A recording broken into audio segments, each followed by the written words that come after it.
আপনি এরকম একটা খুনি হাসিনাকে যাইতে দিলেন, কারা যাইতে দিছে? আপনি দিছেন? আমি তো দেই নাই।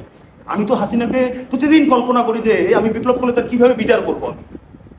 সত্যি, কারণ আমি ব্যক্তিগতভাবে আক্রান্ত, রাজনৈতিকভাবে আক্রান্ত, শ্রেণীগতভাবে আক্রান্ত। তাহলে এই মানুষকে কারা যাইতে দিল?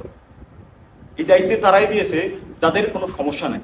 যেভাবে যেভাবে দেখেন, এইখানে এইখানে যে যুদ্ধ হইল, রাজাকার আলবদরের বিচারের কথা, শাস্তির কথা অনেকবার হয়েছে। স্বাধীন বাংলাদেশে আলাপ হয়েছে, কিন্তু শেখ মুজিব একেবারে সুন্দরভাবে সাধারণ ক্ষমা ঘোষণা করে। কারণটা কি? শেখ মুজিবের সাথে ভুট্টোর ছবি দেখছেন না? এর সাথে বাইডেনের সাথে ইউনুসের ছবির কোনো ফারাক আছে? এত আনন্দ থেকে আসে। এই যে উনি সাধারণ ক্ষমাটা ঘোষণা করতে পারেন এই কারণে, কারণ এই যুদ্ধে তার কোনো কিছু হানি হয় নাই, তার পরিবারের লোকজন হানি হয় নাই, এবং এই যুদ্ধে তিনি অংশগ্রহণও করেন নাই।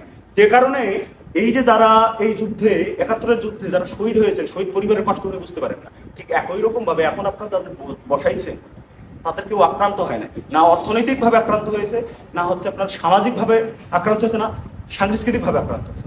আপনি এই যে মাজার ভাঙা, আপনার সংখ্যালঘিষ্ঠের উপর নিপীড়ন এবং নির্যাতন, এই সমস্ত কিছু যদি পাল্টাইতে দেন, আপনি একটা শ্রমজীবী মেহনত মানুষের দেন, একটা গরিব মুসলমানকে জিজ্ঞেস করেন তো তার সাথে মাজারের কোনো সমস্যা আছে কিনা? তার সাথে মাজারের কোনো সমস্যা নাই, তার সাথে গরিব হিন্দুটার কোনো সমস্যা নাই।